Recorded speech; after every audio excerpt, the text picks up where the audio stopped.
विज्ञान में एग्रीकल्चर में टॉपिक शुरू करेंगे मृदा संरक्षण। इससे पहले अपने टॉपिक पढ़े थे मृदा अपरदन, जिसको अपन मृदा क्षरण के नाम से भी जानते हैं, और मृदा अपरदन को प्रभावित करने वाले कारक। मृदा अपरदन में क्या पढ़ते अपन कि मृदा का कटाव कैसे होता है या मृदा एक स्थान से दूसरे स्थान पे कैसे पहुंचती है। तो उस कटाव को रोकने की प्रक्रिया को ही क्या कहा जाता है, मृदा संरक्षण या सॉइल कंजर्वेशन। इसमें अपन दो तरीके से पढ़ेंगे। एक तो जल के द्वारा जो मृदा का कटाव हो रहा है उसको कैसे रोका जा सकता है, और दूसरा जो वायु के द्वारा मृदा का कटाव हो रहा है उसको कैसे रोक सकते हैं। तो अपन इनको जल संरक्षण की विधियों के नाम से भी जानते हैं। तो अपन सबसे पहले बात करते हैं कि मृदा संरक्षण क्या होता है। अर्थात मृदा संरक्षण यानी सुरक्षा देना या उसको सुरक्षित रखना। अर्थात क्या हो गया, मृदा को कटाव से बचाने का जो उपाय अपनाया जाता है उस उपाय को क्या कहा जाता है, मृदा संरक्षण या सॉइल कंजर्वेशन। तो मृदा संरक्षण क्या हो गया, मृदा कटाव व बहाव को रोकना, उसको क्या कहा जाएगा, मृदा संरक्षण।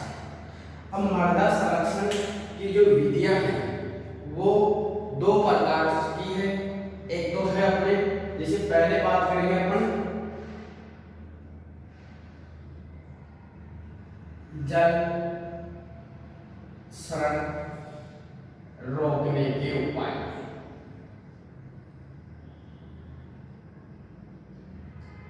या इसी को कह सकते हैं अपन जल संरक्षण।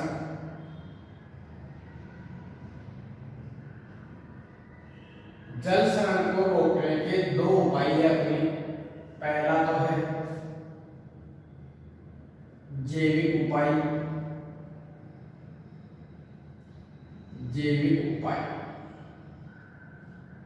बायोलॉजिकल मेथड, और दूसरा अपनी यांत्रिक मैकेनिकल।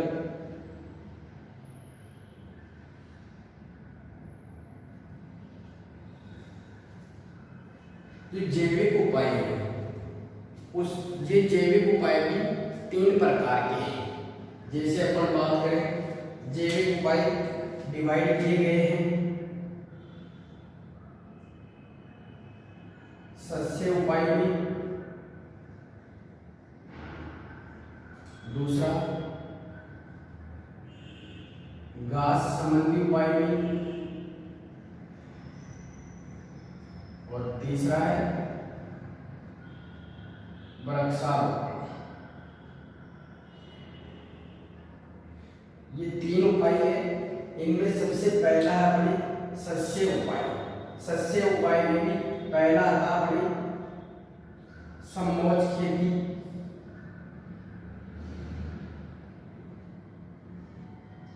दूसरा आता है पलवा मल्चिंग, भू परिष्करण,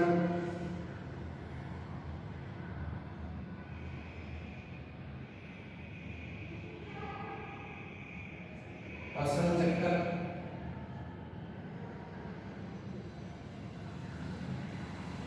ये सभी उपाय किसमें आते हैं, सस्य उपाय में। समोच्च खेती हो गया, पलवार मल्चिंग हो गया, भू परिष्करण हो गया, और फसल चक्र हो गया। यांत्रिक उपाय की बात करें तो यांत्रिक उपाय में कौन कौन से आते हैं, क्यारी या थाला बनाना,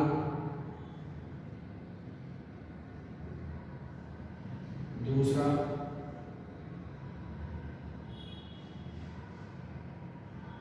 अदो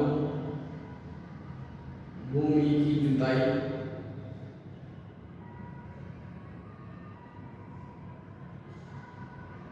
तीसरा कंट्रोल टेरेस बनाना, और चौथा उपाय आता है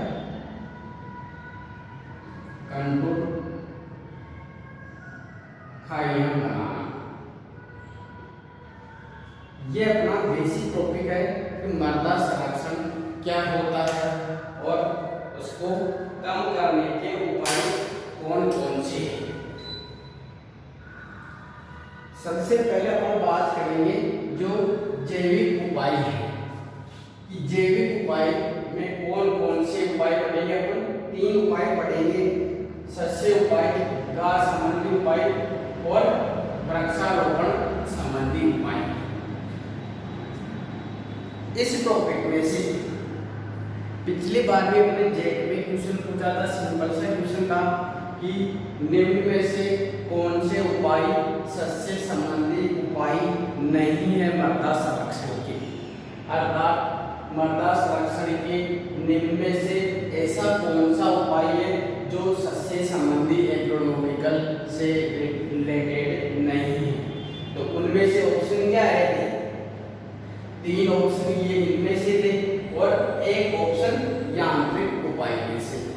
तो इनमें से सिंपल से क्वेश्चन पूछे जाते हैं कि कौन से उपाय कहां से संबंधित या किससे संबंधित है। तो सबसे पहले अपन बात करेंगे समोच्च खेती। समोच्च खेती या कंट्रोल फार्मिंग।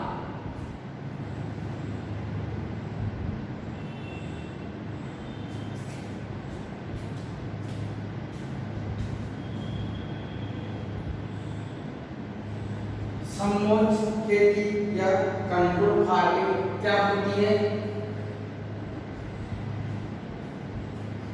जैसे मान लो ये अपना किसी प्रकार का खेत है जिसमें स्लोप कैसा है, ऊपर से नीचे की तरफ अपने इसमें स्लोप है, ढलान है, यानी कि इससे पहले अपना ध्यान रखना समोच्च लाइन क्या होती है,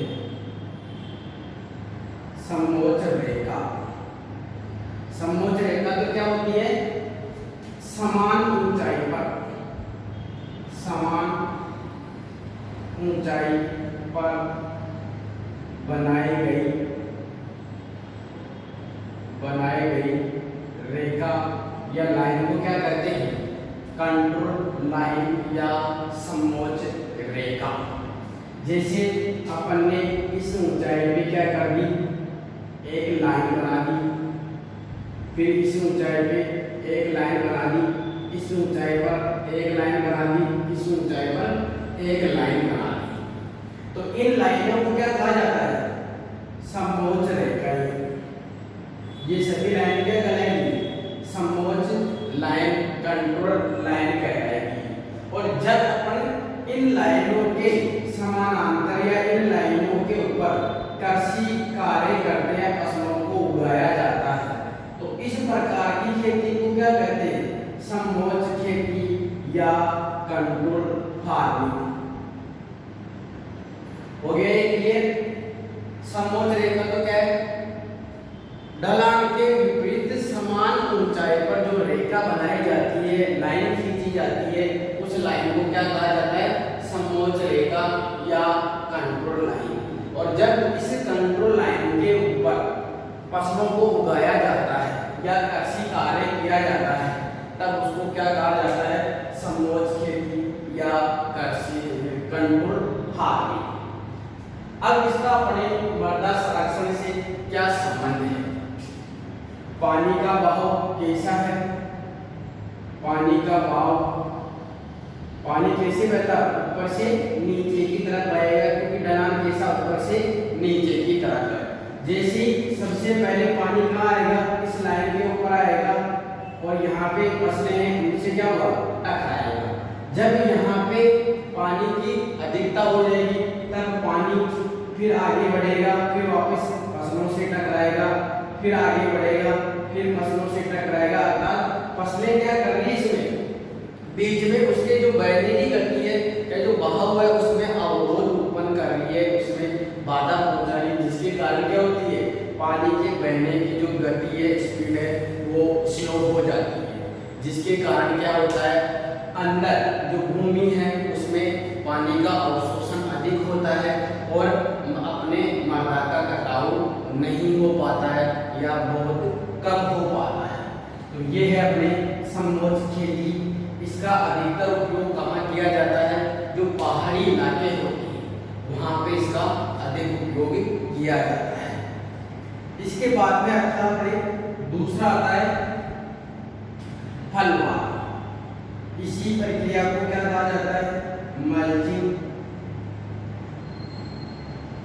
सबसे पहले तो मल्च क्या होता है?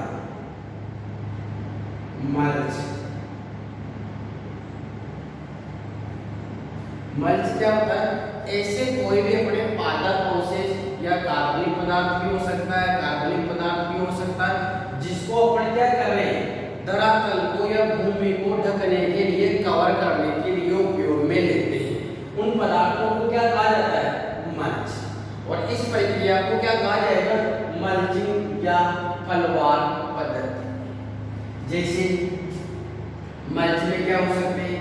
पादप अवशेष,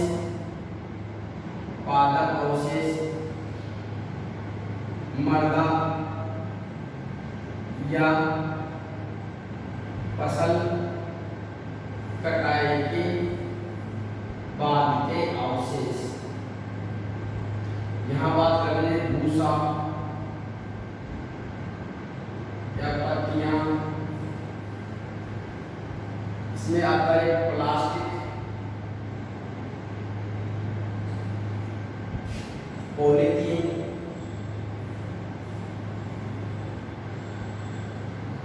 ध्यान रखना। सबसे पहले तो क्या हो गया भाई? मल्च क्या होता है? ऐसे कोई भी पादप अवशेष, मृदा या कार्बनिक पदार्थ, पॉलीथीन, जिनका उपयोग कहाँ कर रहे हैं? भूमि को कवर करने के लिए, भूमि को ढकने के लिए, तो उनको क्या बोलेंगे? मल्च कहा जाएगा। और इनका उपयोग करने की प्रक्रिया को क्या कहा जाता है? मल्चिंग या फलवार कहा जाता है। इस प्रक्रिया का, इस मल्च का उपयोग करने से क्या होता है? सबसे पहले एक तो क्या होगा? जल अवशोषण जो मृदा में होता है वो क्या होगा? अधिक हो जाएगा। जल अवशोषण की दर क्या हो जाएगी? बढ़ जाएगी। दूसरा, जो वाष्पीकरण होता है, वाष्पीकरण वो क्या होगा? डिक्रीज हो जाएगा, कम हो जाएगा।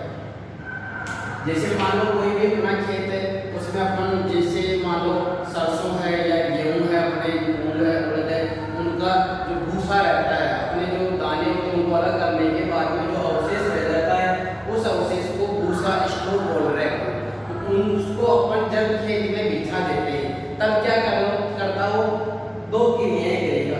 एक तो जो पानी वर्षा होगी, उसका जो जल होगा उसको ज्यादा से ज्यादा मात्रा में क्या करेगा? अवशोषित करेगा और उसको बहने की जो गति होती है उसको कम कर देगा, जिसके कारण क्या होगा? ज्यादा से ज्यादा अवशोषण होगा। दूसरा, जो अपने भूमि की जो ऊपरी परत होती है वो क्या हो गई? अवशेषों से ढक गई, जिसके कारण क्या होगा? जो अंदर का टेम्परेचर वो कम हो जाएगा और वहां से क्या होगा? कौन सी क्रिया नहीं हो पाएगी? वाष्पीकरण की प्रक्रिया नहीं हो पाती, अर्थात जो भूमि अपनी मृदा है उससे जल, उसमें जो जल उपस्थित है उसका वाष्प के रूप में हाथ से नहीं हो पाता है या बहुत कम हो पाता है, जिस कारण क्या होगा? अपने मृदा का कटाव नहीं होगा। यदि मान लो अपने पास जो खेत है उसमें किसी प्रकार का भूसा नहीं है या किसी प्रकार के अवशेष नहीं है, तो क्या होगा? जब वर्षा होगी तो पानी क्या होगा? तेज गति से बह के खेत से निकलेगा, तो अपने क्या होगा? मृदा का कटाव भी क्या होगा? अधिक होगा।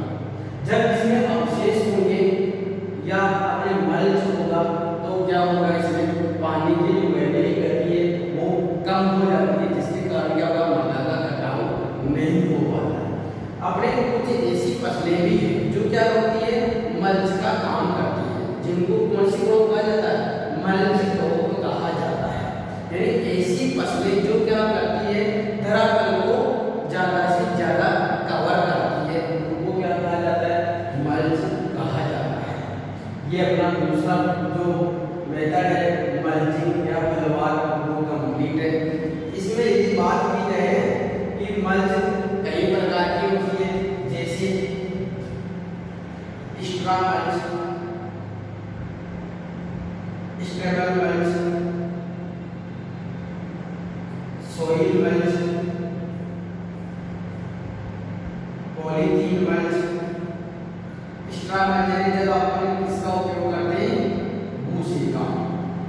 स्टेबल एरिया जब अपन किसका उपयोग कर रहे हैं, डंठल का। जब अपन मर्दा का उपयोग कर रहे हैं, पॉलीथीन का उपयोग कर रहे हैं। भूसे में मुख्य रूप से किसका अपन काम में लेते हैं, या गेहूं का होता है, या जैसे सरसों का होता है, मूंग उड़द का होता है। कुछ अपने ऐसी फसलें होती है जिनकी जब अपन कटाई कर लेते हैं उसके बाद में कुछ अवशेष भूमि में रह जाते हैं। जैसे बात करते हैं अपने गेहूं की फसल की, गेहूं की कटाई करते हैं तो भूमि में क्या रहता है, उसके डंठल बचे हुए रहते हैं, उपस्थित रहते हैं। सरसों की कटाई करते हैं तब भी क्या होते हैं, उसके अवशेष बचे हुए रहते हैं। तो वो क्या करते हैं, जो डंठल होते हैं मर्दा कणों को आपस में बांध के रखते हैं और उनको कटने से या उनको नष्ट होने से बचाते हैं। और इस प्रकार से क्या करते हैं, मृदा संरक्षण में सहायता करते हैं, योगदान करते हैं। तीसरा आता है मृदा। जब अपन इसी को कहा जाता है धूली फलवार, धूली फलवार या डस्ट मल्च।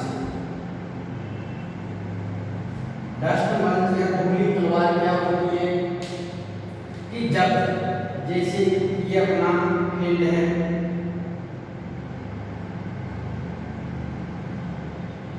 जब अपन ऊपरी मृदा की या ऊपरी कोई भी परत होती है, लेयर होती है, इसकी जुताई कर लेते हैं, तब इसका जो कॉन्टेक्ट है वो नीचे की जो परतें होती है, इन परतों से क्या होता है, नीचे की परतों से टूट जाता है कॉन्टेक्ट। यहाँ से क्या होता है, कॉन्टेक्ट नहीं रह पाता है। इस कारण क्या होता है, ये जो ऊपरी परत है इससे कोई कौन सी प्रक्रिया हो जाती है, वाष्पीकरण। वाष्पीकरण प्रक्रिया होने से क्या होता है, इसमें से जो जल होता है उसका हास्य हो जाता है, लॉस हो जाता है। लेकिन इसका नीचे की परतों से संपर्क टूटने के कारण जो अपने नीचे की परतों में जो पानी उपस्थित है वो पानी वैसा का वैसा ही रहता है और मृदा में नमी की मात्रा बनी रहती है। इस कारण इस प्रक्रिया को क्या माना जाता है, धूली फलवार या डस्ट मल्च। पूछ लिया जाए धूली फलवार या डस्ट मल्च क्या होती है, तो कि ऊपरी परत जो मृदा के ऊपर लेयर पाई जाती है, उस लेयर में जुताई करने से उसका संपर्क नीचे की परतों से टूट जाता है, जिस कारण ऊपरी परत तो सूख जाती है लेकिन निचली परतों में नमी की मात्रा बनी हुई रहती है। उसी प्रक्रिया को कहा जाता है डस्ट मल्च या धूली फलवार। इसके बाद में आता है भू परिष्करण, टीलेज।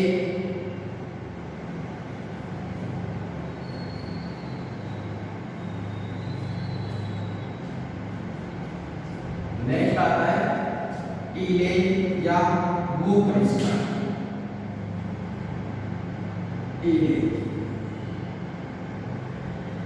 टीलेज या भू परिष्करण प्रक्रिया क्या है, जो अपनी मृदा होती है उसमें जो जुताई कार्य करते हैं अपन, उसी प्रक्रिया में मृदा होती है उसका उलट फेर करना, अर्थात नीचे की मृदा को ऊपर लाना और ऊपर की मृदा को नीचे लाना। उस प्रक्रिया को क्या कहा जाता है, भू परिष्करण तैयार की गई। ये मुख्यतः दो प्रकार का होता है, एक होता प्राथमिक और एक होता द्वितीयक भू परिष्करण, जिसको अपन अलग से डिस्कस करेंगे। ये अलग से अपना एक टॉपिक है। अभी बात करते हैं कि भू परिष्करण या टीलेज या जुताई कार्य मृदा संरक्षण को कैसे नियंत्रित करता है।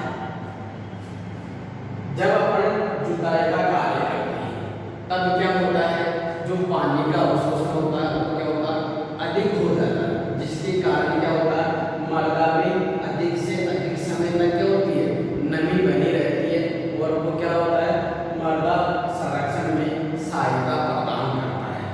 तो अपने को ध्यान में रखना है कि भू परिष्करण करने से क्या होता है, मृदा का कटाव भी होता है लेकिन मृदा का संरक्षण भी होता है। कटाव कब होगा, यदि मान लो अपन ये फील्ड है। यदि अपना ढलान ऊपर से नीचे की तरफ है, यदि अपने जुताई कार्य ऊपर से नीचे की तरफ कर रहे हैं तो अपना क्या होगा, मृदा का कटाव ज्यादा होगा। क्यों? क्योंकि पानी ऊपर से नीचे की तरफ बहेगा तो उसकी बहने की स्पीड होगी वो और अधिक हो जाती है। इस कारण इस प्रक्रिया में क्या होगा, कटाव ज्यादा होगा।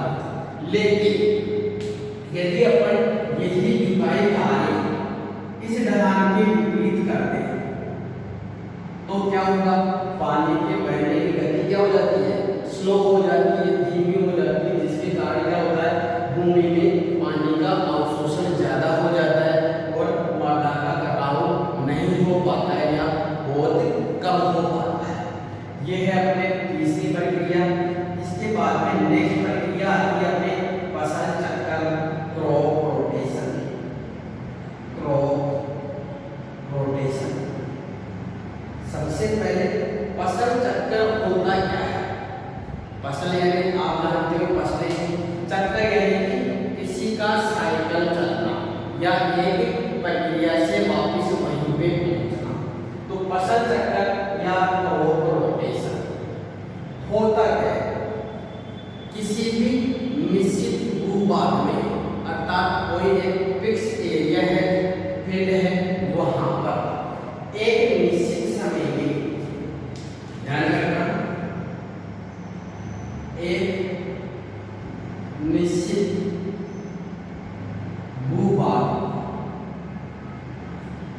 भूभाग में निश्चित समय में फसल को हेर फेर कर उगाना। मुख्य पॉइंट क्या है,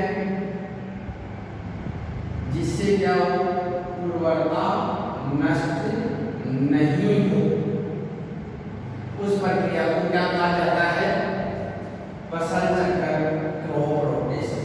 अर्थात निश्चित भूभाग में निश्चित समय में फसलों को इस उद्देश्य से उगाना जिससे क्या हो, मृदा की उर्वरता नष्ट नहीं हो या मृदा की उर्वरता क्या हो, अधिक हो या बढ़ जाए।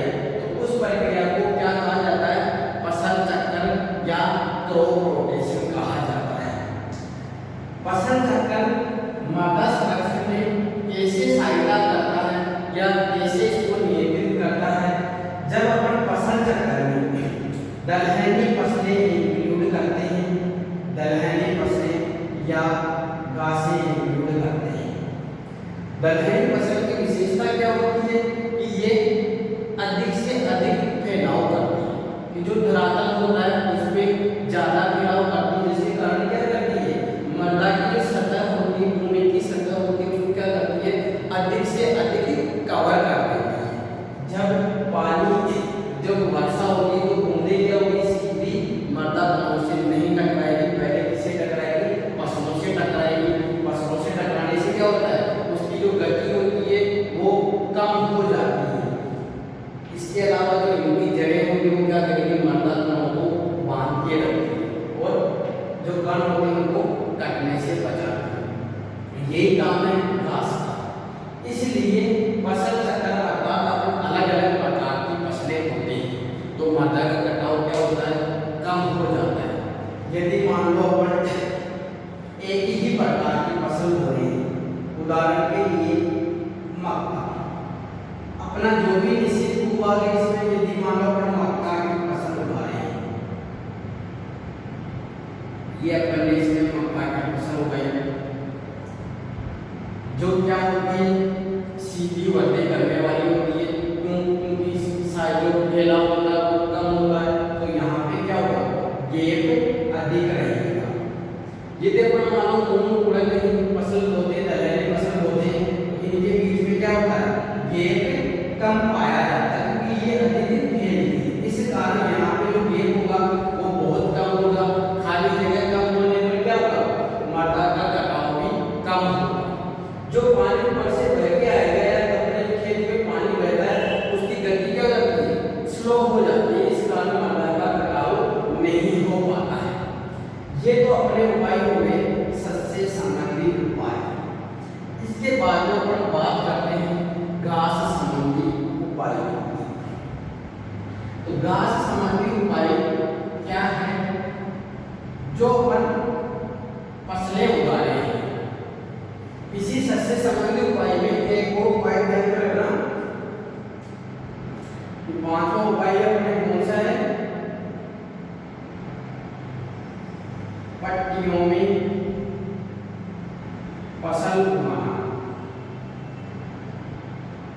इसी को कहा जाता है स्ट्रिप क्रॉपिंग।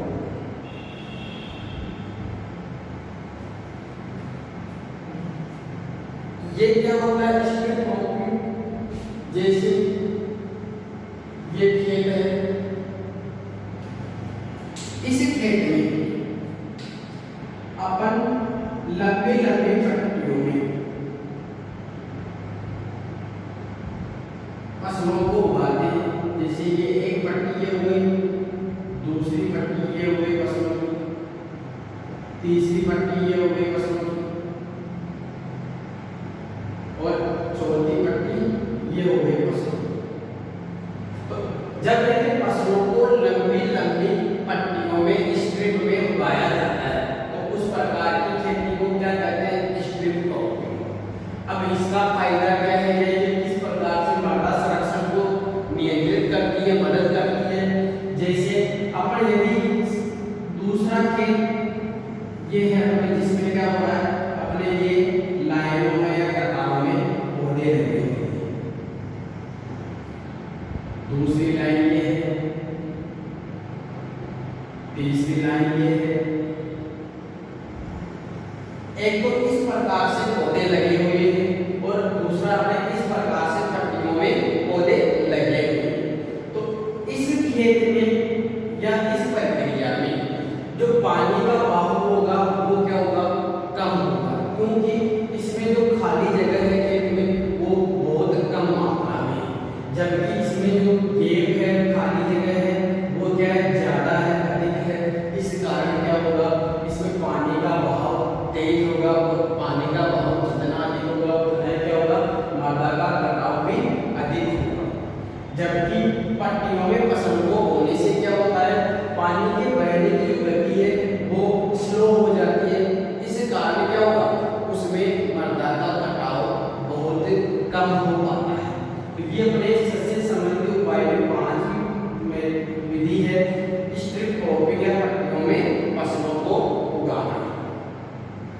इसके बाद में आता अपने घास संबंधी उपाय।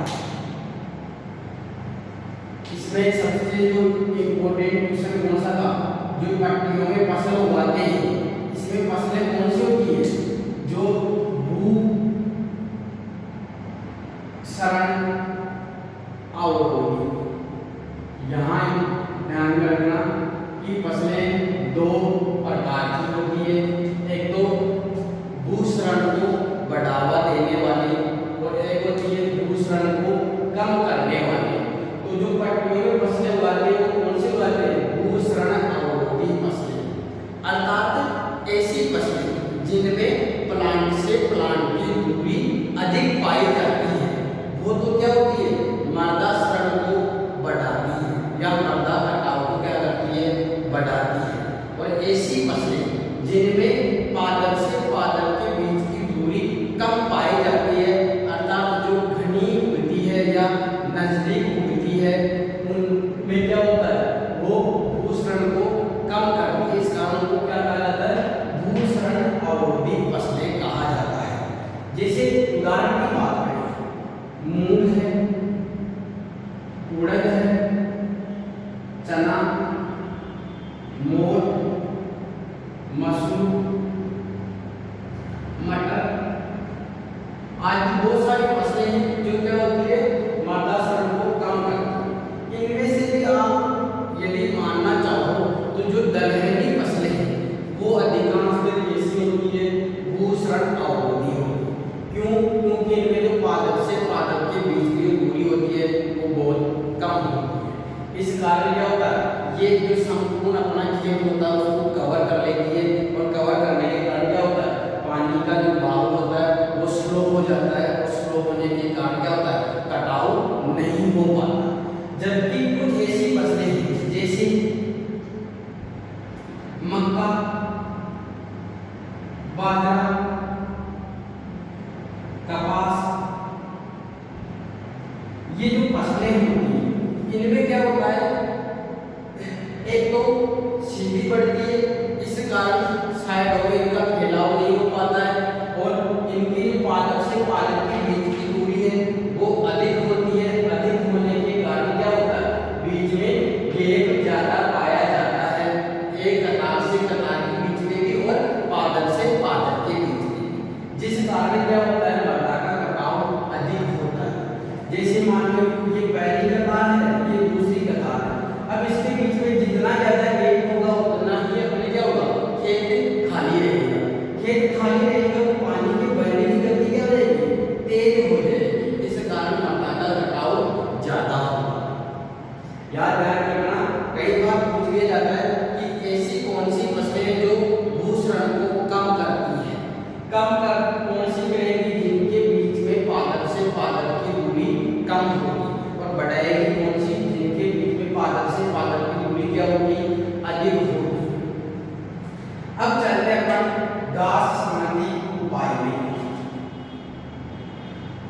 यहाँ पे अपने को ध्यान में रखना है ले फार्मिंग।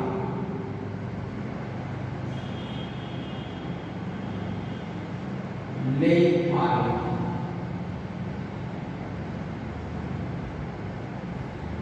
सबसे इम्पोर्टेंट है। ले फार्मिंग क्या है? जब अपन फसल चक्र अपनाते हैं या फसलों को उगा रहे हैं तो उन फसलों के मध्य में घास को इंक्लूड करना, वो प्रक्रिया क्या कहलाती है? ले फार्मिंग कहलाती है। जब घास को इंक्लूड कर देते हैं अर्थात फसलोत्पादन के साथ में क्या करते हैं? घास, या इसी को हम बोल सकते हैं फसल चक्र में। फसल चक्र में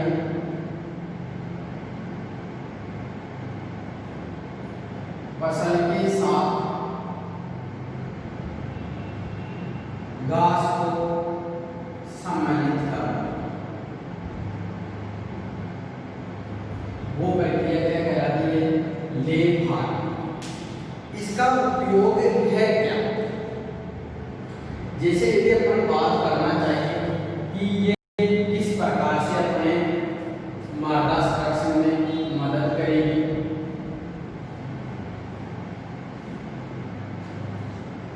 ये अपना है।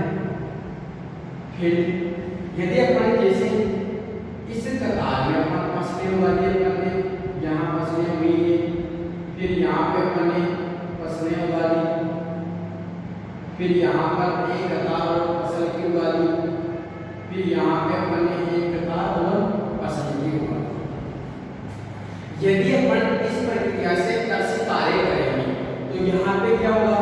गैप रहता है। इस गैप में क्या होगा? पानी का बहाव क्या होगा? तेज हो जाएगा। यदि अपन ये जो गैप है इसमें यहाँ पे अपन उगा दे घास, यहाँ पे कौन क्या उगा दे? घास उगा देंगे, तो अपना जो खेत है इसमें खाली जगह हो जाएगी, खत्म, समाप्त हो जाएगी, जिसके कारण क्या होगा? मृदा का कटाव नहीं हो पाएगा। इसमें घास कौन कौन सी उगा सकते हैं? सूडान घास आती है, दूब घास आती है, अंजर घास आती है। ये सभी क्या है जिसको अपन उगा सकते हैं। अर्थात ले फार्मिंग क्या होगी? फसल चक्र में घास को सम्मिलित करना या फसलों के साथ साथ क्या करना? घास को उगाना, वो प्रक्रिया कहलाती है ले फार्मिंग। ये क्या करती है? जब संपूर्ण खेत अपना वनस्पति से आच्छादित हो जाएगा तो क्या होगा? मृदा कण ज्यादा बने हुए रहते हैं, जिस कारण वो कट नहीं पाते हैं। और दूसरा, जो पानी का बहने की गति होती है वो स्लो हो जाती है, जिस कारण भी मृदा का कटाव नहीं हो पाता है। इसके बाद में अपन जो जैविक विधि है, जो उसका तीसरा उपाय है वो है वृक्षारोपण, प्लांटेशन। वृक्षारोपण, प्लांटेशन, ये अपने दो प्रकार की फील्ड है।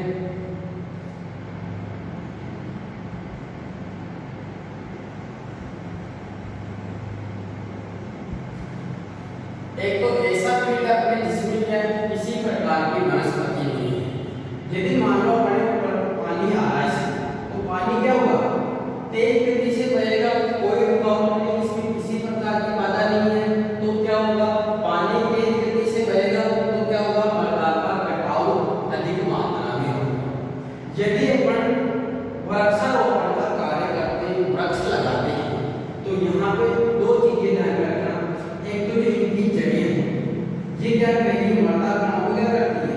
आपस में मजबूती से बांध लेती है, इस कारण मृदा कण आपस में कट नहीं पाते। दूसरा, जो अपनी शाखाएं हैं, ये अपने जो पत्तियां हैं, जब वर्षा की बूंदें इनसे टकराएगी, यहाँ पे कोई वृक्ष नहीं, वर्षा की बूंदें किससे टकराएगी? जो अपने मृदा कण उनसे टकराएगी, उनको बाहर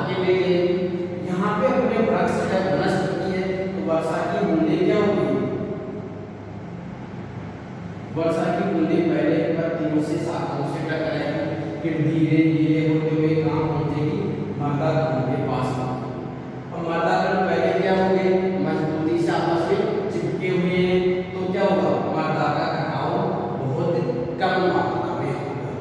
इस प्रकार क्या होगा, वृक्षारोपण करने से भी क्या होता है, मर्दा का कटाव नहीं हो पाता या बहुत कम मात्रा में हो पाता है। क्यों, उनकी कारण क्या है, मर्दा के जो कण हैं वो जड़ों से आपस में मजबूती से बने हुए रहते हैं। और दूसरा जो ऊपर का वानस्पतिक भाग है, जो वायवीय भाग है, ये जो वर्षा की जो बूंदें होती है उनकी गति को कम कर देती है। इस कारण मर्दा का कटाव बहुत कम मात्रा में हो पाता है। ये अपना जो जल स्तर को नियंत्रित करने के उपाय चल रहे हैं या मृदा संरक्षण के जो उपाय बढ़ रहे हैं अपन, उनमें पहला है अपने जैविक उपाय, ये कंप्लीट है। अब दूसरे उपाय की बात करते हैं अपने, जो कौन सा था, यांत्रिक उपाय। ये ऐसे उपाय कौन से उपाय थे जो इससे संबंधित है, बायोलॉजी से, जीव जैविक क्रिया इनसे संबंधित है। अब इसके बाद में अपने दूसरा चल रहा है, वो है यांत्रिक उपाय। दूसरा कौन सा था आपने, यांत्रिक उपाय, मैकेनिकल मेजर।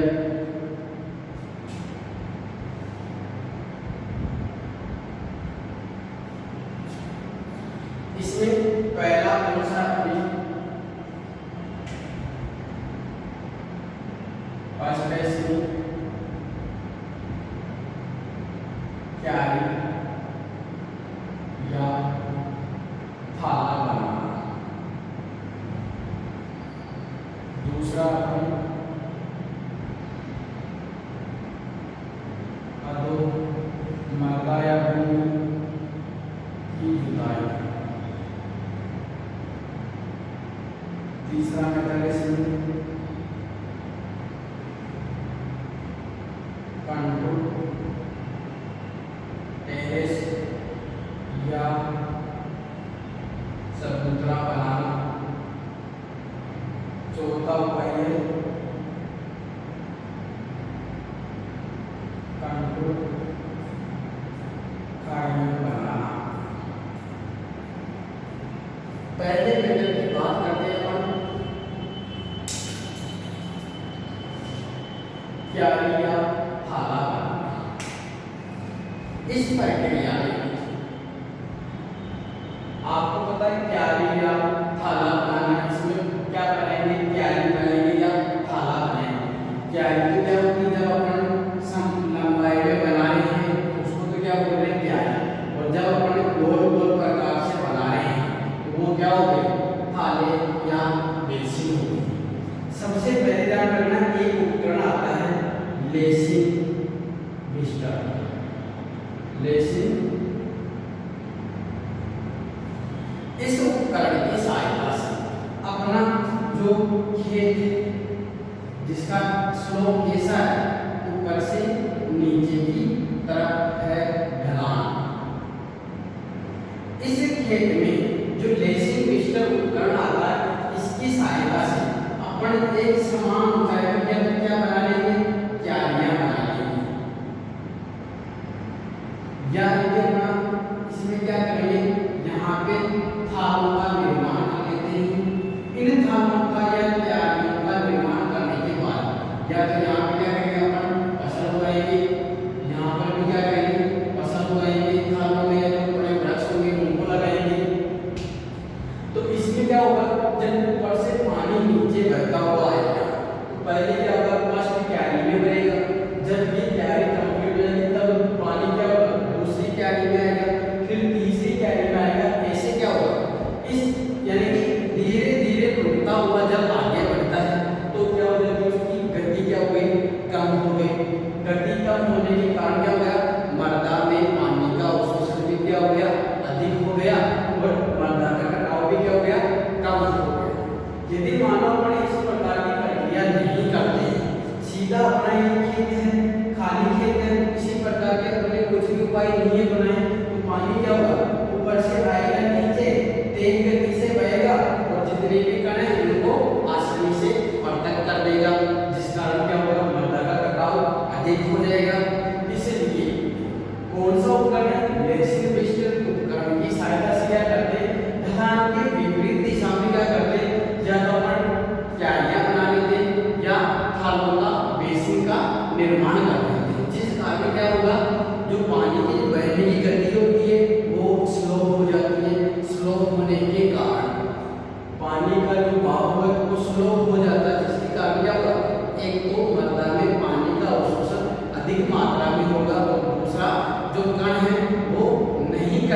हैं या बहुत कम मात्रा में कट पाते हैं।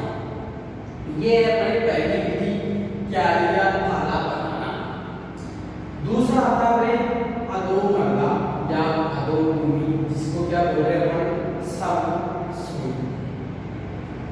सबसे पहले बात कर ले अपन अधोमर्दा क्या होती है, यानी ऐसी मर्दा जिसकी गहराई कितनी होती है, 15 सेंटीमीटर से अधिक होती है, उसको ही क्या बोल रहे हैं अधोमर्दा।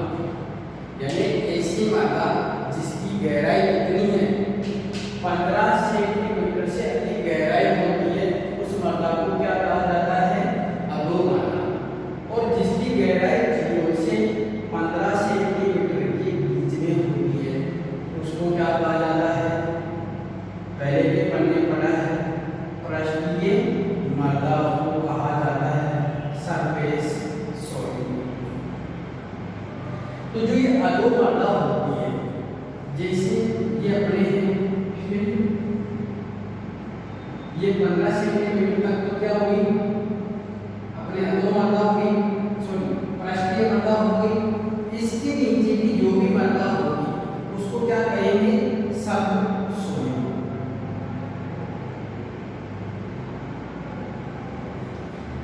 ऊपर से 0 से 15 तो क्या हो गई, पृष्ठीय मर्दा हो गई, इसके नीचे की क्या हो गई, अधोमर्दा।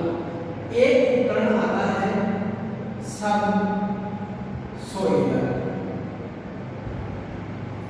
कई बार क्या होता है, यदि ये जो नीचे की मर्दा है अधोमर्दा, ये कठोर होती है, कठोर होने के कारण पानी क्या होगा, ऊपर से नीचे बहेगा।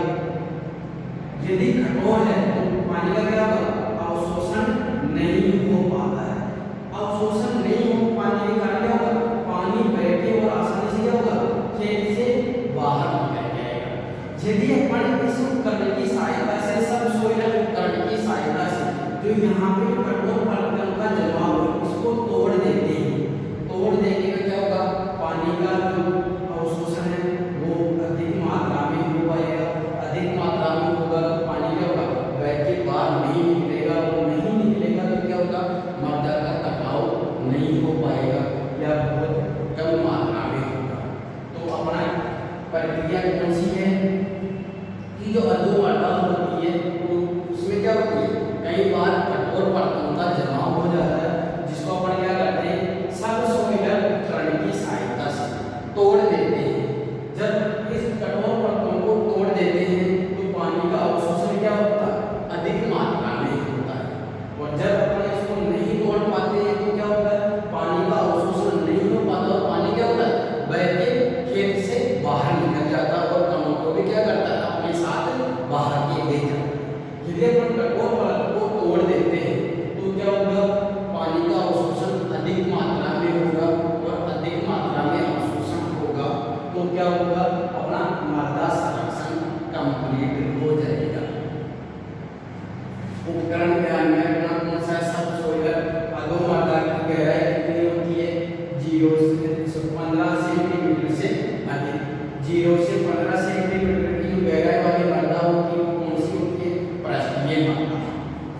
इसके बाद में आता है कंटूर टेरेस या चबूतरा बनाना।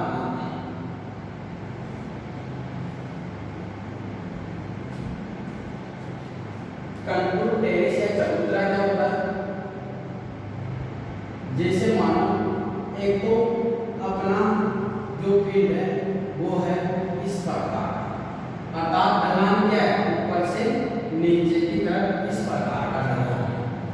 यदि अपन इसमें कृषि कार्य करेंगे या नहीं करते तो क्या होगा, पानी की जो बहने की गति होती है वो तेज होती है और मर्दा का कटाव ज्यादा हो जाता है। इसलिए अपने को मर्दा के कटाव को रोकने के लिए क्या करते हैं, इस जो ये ढलान है इसको किस आकार में दे देते हैं, या टेरेस या जिसको बोला जाता है चबूतरा। अर्थात ढलान को काट कर आपको क्या बना देते हैं, चबूतरे बना दिए जाते हैं। जैसे ये अपने बिना इसको किस आकृति में कन्वर्ट कर दिया हमने, चबूतरों के रूप में। यहाँ पे क्या करते हैं, फसलों को उगाते हैं इन चबूतरों के ऊपर।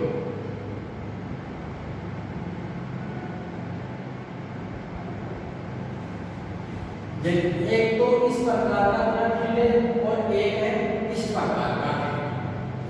यदि अपन इस प्रकार से कृषि कार्य करते हैं तो पानी का बहाव क्या होगा, तेज होगा, और पानी का बहाव तेज होने के कारण क्या होगा, मृदा का कटाव अधिक होगा।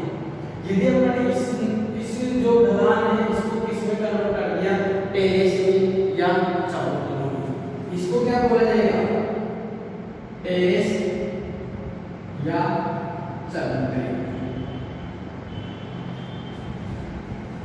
इसके ऊपर कृषि कार्य से पानी पहले इस ढलान के साथ में आएगा, फिर इस हॉरिजॉन्टल सेक्टर में क्या होगा, फैलेगा। इस कारण क्या होगा, स्पीड हो गई इसकी कम। जब यहाँ से सेचुरेटेड हो जाएगा एरिया, संतृप्त हो जाएगा, तब पानी बह के कहाँ आएगा, निचले टेरेस में या चबूतरे। जब यहाँ से संतृप्त हो जाएगा तब फिर नीचे आएगा। अर्थात पानी क्या होता है, धीरे धीरे यानी रुकते रुकते हुए आगे बढ़ता है। इस कारण क्या होता है, यहाँ पे पानी का अवशोषण क्या होगा, अधिक हो जाएगा। इस कारण क्या होता है, मृदा का कटाव बहुत कम मात्रा में हो पाता है। तो ऐसी प्रक्रिया को कहा जाता है टेरेस या चबूतरे बनाना। इसके बाद में आता है लास्ट प्रक्रिया है कंट्रोल खाइयां बनाना। अर्थात इसमें क्या करते हैं, जो अपना स्लोप है, इस स्लोप में लगभग 60 सेंटीमीटर चौड़ी और 30 सेंटीमीटर लंबी क्या करते हैं, यहाँ पे खाइयां बना लेते हैं। ढलान की जो विपरीत दिशा होती है इसमें क्या करते हैं, खाइयां बना लेते हैं, और ये खाइयों में क्या करते हैं, वृक्षों का रोपण कर देते हैं। इसमें क्या कर देते हैं, वृक्ष लगा देते हैं। जब अपन इसमें वृक्ष लगा देते हैं तो पानी का जो बहाव होता है वो स्लो हो जाता है, स्पीड क्या होती है उसकी कम हो जाती है। कम होने के कारण क्या होता है, पानी मृदा का कटाव नहीं हो पाता। सबसे पहले से अपन ने ये खाई बनाई तो ऊपर से पानी आएगा, पानी कहाँ जाएगा, इस खाई में आएगा। जब ये खाई पूर्ण रूप से कंप्लीट भर जाएगी तब क्या होगा, पानी इसमें से पानी बाहर निकलते हुए कहाँ जाएगा, अगली खाई में पहुंचेगा। जब ये पूर्ण रूप से भर जाएगी तब क्या होगा, अगली खाई में जाएगा। अर्थात ऐसे क्या होगा, धीरे धीरे जो पानी की पहले की गति हो रही है वो क्या हो रही है, स्लो हो रही है। इस कारण मृदा का कटाव नहीं हो पाता है, बहुत कम मात्रा में हो पाता है। तो ये आज का अपना जो टॉपिक है वो है मृदा संरक्षण। मृदा संरक्षण को अपन दो भागों में पढ़ेंगे। एक तो था जल क्षरण को कम करने के उपाय, और दूसरा है अपना वायु क्षरण को कम करने के उपाय, जिसमें से अपन ने आज डिस्कस किया है पहला पार्ट कौन सा, जल क्षरण को कम करने के उपाय, जिसमें दो प्रकार की विधियां थी अपने पास। दो प्रकार के उपाय थे, एक तो थे जैविक उपाय और दूसरे थे यांत्रिक उपाय। जैविक उपाय अर्थात उनमें इनका रोल रहता है, बायोलॉजिकल जो क्रियाएं होती है, जो होती है उनका रोल रहता है।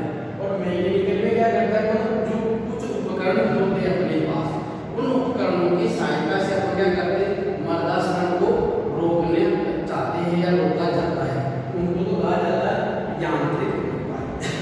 जो जैविक उपाय में हमारे 3 उपाय थे, एग्रोनॉमिकल मेजर थे, कुछ सस्य संबंधी उपाय थे, कुछ उपाय थे अपने घास संबंधी, और कुछ उपाय थे अपने वृक्षारोपण से संबंधित। यदि आपको इस टॉपिक में कोई परेशानी हो, दिक्कत हो, तो आप कमेंट सेक्शन में जाके कमेंट कर सकते हैं और आपका जो डाउट है उसको क्लियर कर सकते हैं, या आप कांटेक्ट कर सकते हैं हमारे ऐप से, जो कि आपको प्ले स्टोर में मिलेगा। इस वीडियो को आप अधिक से अधिक देखें और अधिक से अधिक लोगों तक इसको शेयर करें और लाइक करें। जो भी आपका सुझाव हो आप कमेंट सेक्शन में जाके सुझाव दे सकते हो, या आपका जो डाउट है उसको क्लियर कर सकते हो। Thank you.